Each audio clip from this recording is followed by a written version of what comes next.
नमस्कार दोस्तों। भारत का पड़ोसी देश पाकिस्तान कभी भी उठ के भारत को धमकी दे देता है कि हमारे पास में मिसाइलें हैं, हमारे पास में परमाणु हैं, हम कभी भी तुम्हारे ऊपर हमला कर सकते हैं।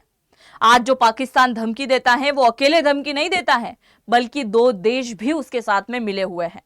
क्योंकि अगर इन दोनों देशों ने पाकिस्तान की मदद नहीं की होती ये हथियार बनाने के लिए, मिसाइल बनाने के लिए, तो ये दुनिया में किसी देश को धमकी देने लायक भी नहीं बचता। मतलब एक मिसाइल बनाना तो दूर की बात है, ये खुद की सुरक्षा के लिए एक छोटा मोटा हथियार भी बनाने के काबिल नहीं था। आज के इस वीडियो में हम चर्चा करने वाले हैं कि आखिरकार क्यों पाकिस्तान ने मिसाइल बनाई, आखिरकार क्यों उन दोनों देशों ने पाकिस्तान की मिसाइल बनाने में बहुत ज्यादा मदद करी, और साथ ही हम ये भी जानेंगे कि पाकिस्तान ने अब तक, शुरू से लेकर अब तक, कौन कौन सी और कितने प्रकार की कैसी कैसी मिसाइलें बनाई हैं, सब के बारे में आज के इस वीडियो में हम चर्चा करेंगे। और उसके बाद में पाकिस्तान के लिए एक लाइन जरूर से लिखिएगा। शुरुआत करते हैं आज के इस वीडियो की। मेरा नाम है अंजलि और मैं आप सभी का स्वागत करती हूं एग्जाम नारी के यूट्यूब प्लेटफॉर्म पर। आप जरा देखिए, यहां पर आपको दिख भी नहीं रहा होगा कि भारत पाकिस्तान अलग अलग मैप है ना। मैं यहां ड्रॉ कर देती हूं, आपको समझ में आ जाए। देखिए जरा आप, बंटवारे का समय था 1947 का। 1947 में जब बंटवारा हुआ तो पाकिस्तान बना। ये कोई देश थोड़ी है, ये भारत की वो भूमि है जिसके ऊपर मुसलमानों ने कब्जा कर रखा है कि नहीं। तो वो भूमि कभी भी भारत ले सकता है, और यही डर कहीं ना कहीं पाकिस्तान के मन में भी सता रहा है कि भाई साहब, हम अलग तो हो गए, अलग देश तो बन गए, पर कभी भारत का दिमाग घूम गया और भारत ने अचानक से अटैक कर दिया और ये जमीन भी ले ली, तो हम क्या करेंगे, कहां जाएंगे। इसके लिए खुद की सुरक्षा तो करना पड़ेगा। और उसके कुछ समय बाद ही एक भयानक युद्ध हुआ, और इस युद्ध में पाकिस्तान की अकल ठिकाने भी आ गई। आप सभी जानते हैं कि 1971 का जो वार हुआ था, उस वार में पाकिस्तान का एक टुकड़ा हुआ, और टुकड़े से जन्म हुआ बांग्लादेश का, है ना। बांग्लादेश बना। और ये जो युद्ध हुआ था 1971 का, जिसमें पाकिस्तान के 90,000 सैनिकों ने इंडियन आर्मी के सामने घुटने टिका दिए थे। 90,000 सैनिकों ने। और जब 90,000 सैनिकों ने यहाँ घुटने टिकाए तो पाकिस्तान वालों को बहुत अच्छे से समझ में आ गया कि हमारे ना तो आर्मी वाले ढंग के हैं, ना हमारे पास में हथियार ढंग का है, ना हमारे पास में मिसाइलें ढंग की हैं, कुछ भी नहीं है हमारे पास में। अगर फ्यूचर में फिर से भारत के साथ लड़ाई हुई तो इस बार तो ये टुकड़ा करके गया है, अगली बार हो सके हमें यहाँ से भगा दे और ये वाला हिस्सा भी वापस मिला ले। क्योंकि आज भी देखो ना, पाकिस्तान से आवाज आती है, बलूचिस्तान वाले भारत से मदद मांगते हैं, हमें अलग कर दो। सिंध वाले बोलते हैं भारत के अंदर मिला दो। पंजाब वालों की अलग ही कहानी चलती है। खैबर पख्तूनवा वाले बोलते हैं कभी अफगानिस्तान कभी भारत।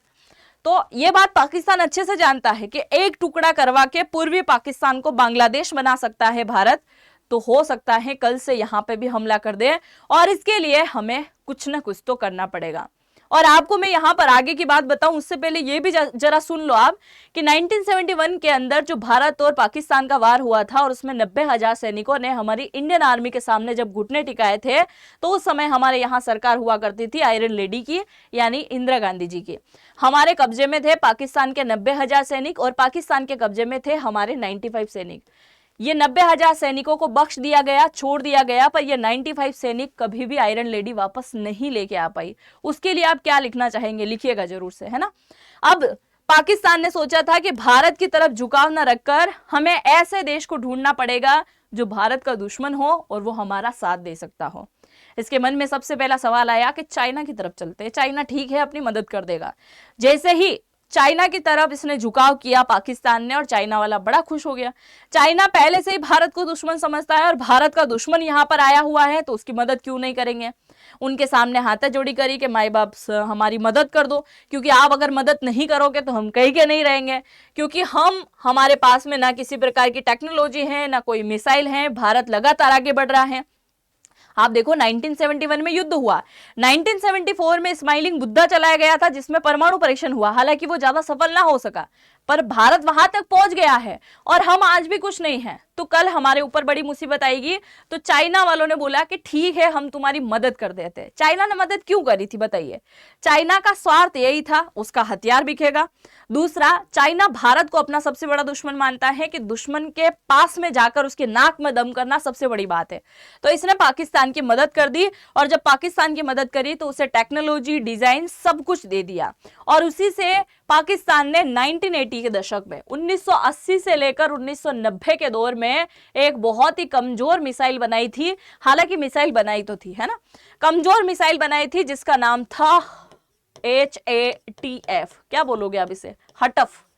हटफ मिसाइल इसने बनाई थी।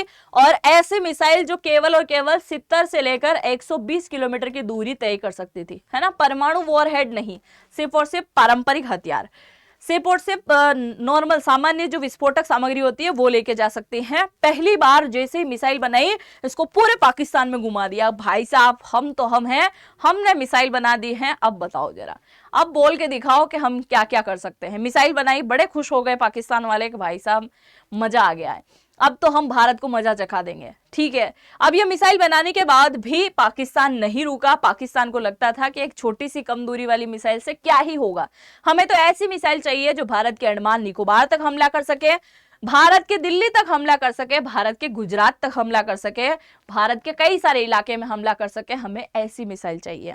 लगातार काम करता रहा। हटफ 2 बनाई उसने, जिसकी दूरी थी 120 से लेकर 300 किलोमीटर तक।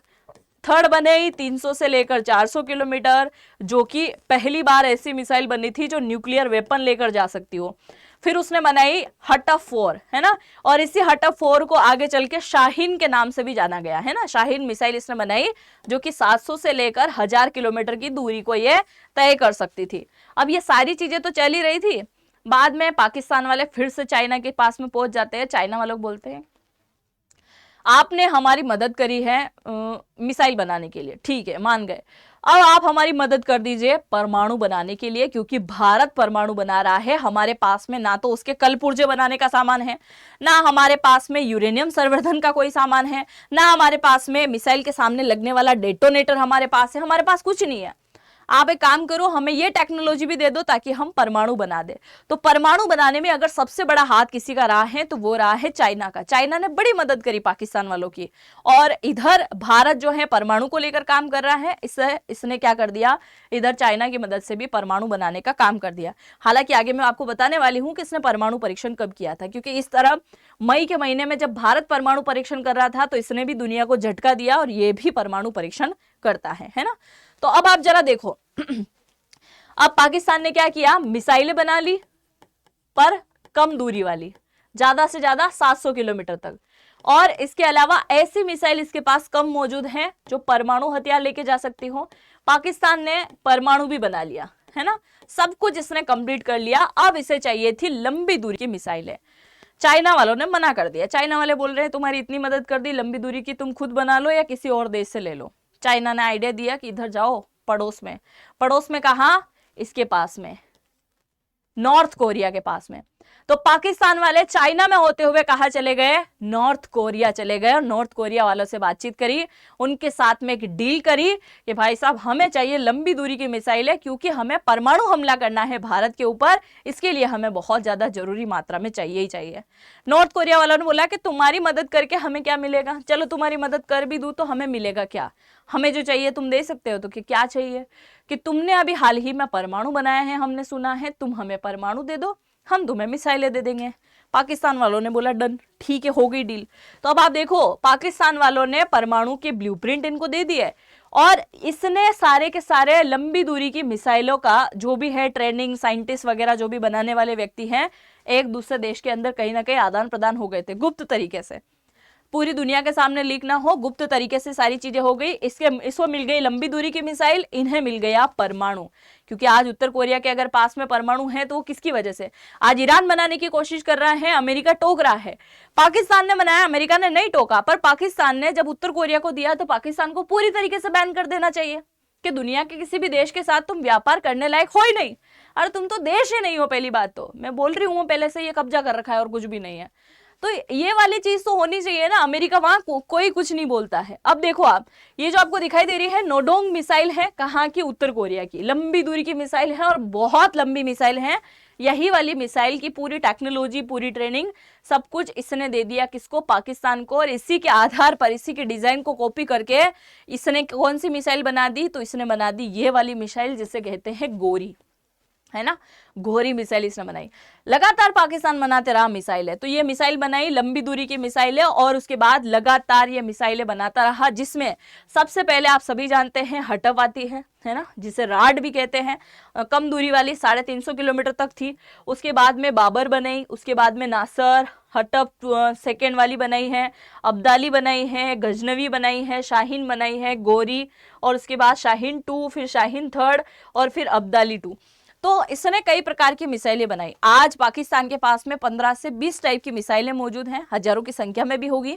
तो ये सारी मिसाइलें बनाई क्यों? क्योंकि पाकिस्तान की सुरक्षा इसको करना था, और अब इसकी मिसाइल कहां कहां तक अटैक कर सकती है। देखो भारत पूरा कवर कर लिया है ना, भारत को पूरा कवर कर लिया है इसने, यहां से लेकर यहां तक, यानी श्रीलंका तक जा सकती है इसकी 2000 किलोमीटर वाली मिसाइल, और 2000 किलोमीटर की मिसाइल है शाहीन 2। हालांकि मिसाइलों का भरोसा नहीं है, क्योंकि मिसाइल यहीं से उड़कर यहीं तक गिरती है। मिसाइल बनाने की टेक्नोलॉजी जो चाइना से ली है, चाइना वाले भी ऐसे ही हैं, उनकी मिसाइलों में पानी भरा हुआ है भाई साहब, तो उनकी मिसाइलों में पानी है, तो इनकी मिसाइलें यहाँ पाकिस्तान में ही गिर सकती हैं। दूसरा अगर हम बोले तो ये मिसाइलें कहाँ तक कवर कर रही हैं, रशिया तक जा रही है। आप देखो है ना, रशिया और मंगोलिया वाला इलाका कहाँ रहा, ये रहा चाइना, ये रहा मंगोल, और ये रहा रशिया, है ना। तो इस वाले इलाके तक भी जा रही है, ये भी आप देखो जरा, बहुत लंबी जोड़ी है। तो 2750 किलोमीटर की अगर हम बात करें तो शाहीन 3 है, और ये आप देख सकते हो, और आगे है 2200, ये तो कम वाली है। 2750 वाली मिसाइल की हम बात करें तो शाहीन 3 इसने बना रखी है, जो कि ये पूरा कवर कर सकती है। इधर हम बात करें तो मिडिल ईस्ट के ईरान वाले इलाके से थोड़ा आगे है ना, ये फारस की खाड़ी वाला इलाका जो है, रेड सी वाला जो इलाका है, यहाँ तक आती है, यमन ओमान वाले इलाके तक ये कवर कर सकती है। तो कितना लंबा चौड़ा इलाका ये कवर कर रही है। तो इस प्रकार की मिसाइलें इसने बनाई हैं, और लगातार अभी भी मिसाइलें बना रहा है।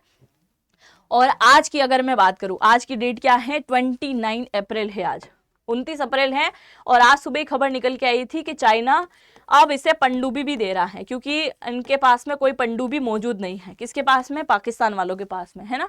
तो अब ये क्या कर रहा है, इसे पनडुब्बी भी दे रहा है नए प्रकार की, जो कि आधुनिक हथियारों से लेस होगी, और ये पनडुब्बी आज ये देने वाला है किसको? पाकिस्तान को। तो अब आप क्या सोचते हैं, क्या पाकिस्तान ने जो मिसाइल बना के बड़ा कारनामा कर दिया, इसे लगता है कि भारत कभी भी वापस पीओके नहीं ले पाएगा या इसके ऊपर कब्जा नहीं कर पाएगा? क्या सोचते हैं आप? अपनी राय को जरूर से कमेंट सेक्शन में लिख दीजिएगा, क्योंकि जिस प्रकार से उत्तर कोरिया हमारा दुश्मन है, जैसे चाइना भी हमारा दुश्मन है, और ये सारे के सारे दुश्मन ही है, क्योंकि एक साथ है, मिले हुए हैं, बिल्कुल मिले हुए हैं। आप जो भी सोचते हैं लिखिएगा जरूर, क्योंकि आप सभी के कमेंट का मुझे बेसब्री से इंतजार रहता है। और अगर आप जेनेटिव एआई को सीखना चाहते हैं तो इसी वीडियो के कमेंट सेक्शन में पहला कमेंट मैंने पिन कर रखा है, उस पर जाकर टैप कीजिएगा, नाम, मोबाइल नंबर, ईमेल आईडी आपको डालना है। डिस्काउंट के लिए नारी 100 कोड लगाइएगा, नारी 100। तो आई होप मिसाइल इतिहास आपको समझ में आया होगा। मिलते हैं नेक्स्ट वीडियो में। जय हिंद, जय भारत। और अच्छा हाँ, आप मुझे इंस्टा पे फॉलो करने का मन कर रहा हो ना आपको, तो आप मुझे यहाँ से कर लो, यहाँ पे भी मैं कुछ ना कुछ डालती रहती हूँ।